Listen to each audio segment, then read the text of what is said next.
پھر انہوں نے کیا کہا، آگے سے انہوں نے جواب دیا، انہوں نے ہاں یا نہ کا جواب نہیں دیا، انہوں نے اپنے یعنی انہوں نے کہا کہ ہمارے پاس اور راستہ ہی نہیں رہ گیا، ہمارے پاس اور راستہ ہی نہیں ہے، یعنی ہم مجبور ہیں، ہم قتال پر مجبور ہیں، ہم حتماً قتال کریں گے اس لیے کہ ہم مجبور ہیں۔ یعنی پہلے آپ اگر کہتے تھے کہ ہم ہمت کریں اور اپنا دفاع کریں اور رکیں اور اس طرح، تو ہم نہیں کرتے تھے، اس لیے کہ ہم آسانی سے اپنے گھروں میں رہ رہے تھے، کوئی چیز ہم سے چھینی نہیں تھی، ذلت و خواری ہم نے دیکھی نہیں تھی، آرام کی زندگی دیکھ کر ابھی جو ہے نا ہم کہتے تھے کہ نہیں ہم سے نہیں ہو سکتا ہے۔ اب وہ صورتحال نہیں ہے، اب یہ ہے کہ انہوں نے جو دلیل دی ہے یہ اس داستان کو اس مختصر بیانیے سے کنیکٹ کرتی ہے، اس سے جوڑتی ہے کہ یہ وہی ہے جو ادھر اس آیت نمبر 243 میں مختصراً خدائے کریم نے کیا کہا، انہوں نے قالوا وما لنا، کیا مسئلہ ہے ہمیں، یعنی آپ جو کہہ رہے ہیں کہ ہم قتال نہیں کریں گے، کیا مسئلہ ہوگا، ہمیں مسئلہ کیا ہے، ہمیں کوئی مسئلہ نہیں ہے، ہم ضرور قتال کریں گے، اللہ نقاتل کہ ہم قتال نہ کریں، ہمیں کوئی رکاوٹ نہیں ہے، فی سبیل اللہ، اللہ کے راستے میں۔ کیوں آپ کو کیوں نہیں ہے مسئلہ،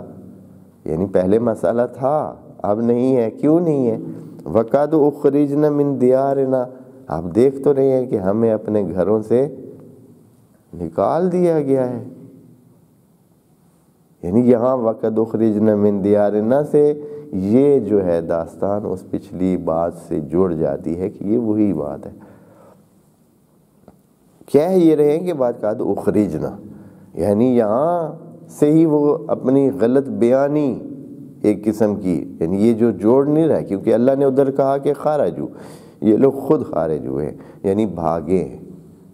یہاں انہوں نے جو بیان کیا ہے دیکھیں نا ان کے الفاظ دیکھیں، یہ سارے یہاں سے ان کی وہ چل رہی ہے، ابھی آگے دیکھیں کیسے کیسے وہ ایک ایک جگہ پہ بہانے خوریاں کریں گے،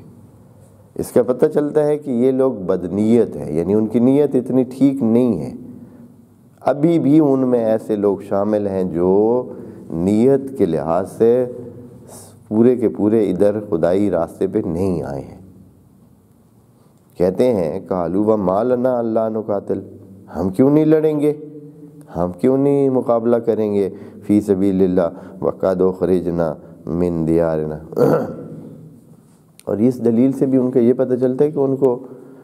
اللہ سے کوئی لینا دینا ہے نہیں، ابھی بھی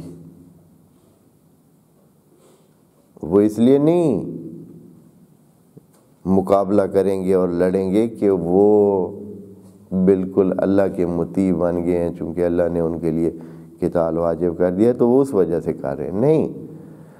ان کی نیت میں جو ہے مسئلہ کیا ہے، کس وجہ سے وہ قتال کریں گے کہ بھائی ہم مجبور ہیں، ہمیں اپنے گھروں سے نکالا گیا ہے، یعنی ہم انتقام کے انداز میں بھی، یعنی ہمارا ذہن ہے کہ ہم وہ جو ہے اس انتقام کے لیے یا اپنے جو نقصان ہوا ہے اس کو پورا کرنے کے لیے، اپنی جگہ واپس لینے کے لیے، اپنی زمینیں واپس لینے کے لیے، اپنے گھر اور اپنے بچوں کو پانے کے لیے ہم جہاد کریں گے۔ اللہ نقاتل فی سبیل اللہ وقد اخرجنا من دیارنا، جب کہ ہم نکال دیے گئے ہیں اپنے دیار سے، وابنائنا، اور اسی طرح اپنے ابناء سے بھی۔ اس سے یہ بھی پتہ چلتا ہے کہ ان کے بھاگنے کی کیفیت بھی بہت ہی خود غرضانہ لیول کی تھی، بہت ہی خود غرضانہ انداز میں وہ وہاں سے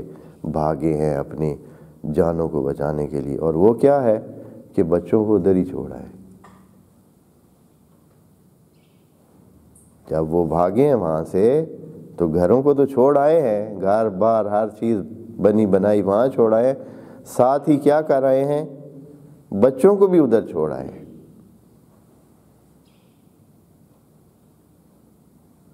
صرف اپنی جانوں کو ہاتھ میں لے کر، اپنی جان بچا والا کھاتا لے کر وہ جو ہے وہاں سے بھاگ کھڑے ہوئے، اس قسم کے لوگ تھے۔ وَقَدْ اُخْرِجْنَا مِنْ دِيَارِنَا وَأَبْنَائِنَا، اور اپنے ابناء سے بھی ہم جدا ہو گئے ہیں۔ یا اب اس کے جیسے بھی معنی کیا جائے، ہو سکتا ہے کہ اس کا یہ ہو کہ سارے کچھوں کے رہ گئے ہوں، کچھ اپنے لے آئے ہوں، کچھوں کے رہ گئے ہوں، یا اس طرح کی صورتحال ہو، یا یہ ہے کہ کچھ رشتہ دار ان کے ادھر ایسے رہ گئے ہوں جن کو وہ اپنے ابناء شمار کر رہے ہیں، یا اس طرح کی کوئی صورتحال ہے کہ ہم تو اپنے بال بچوں سے بھی نکال دیے گئے ہیں، ان سے جدا ہو گئے۔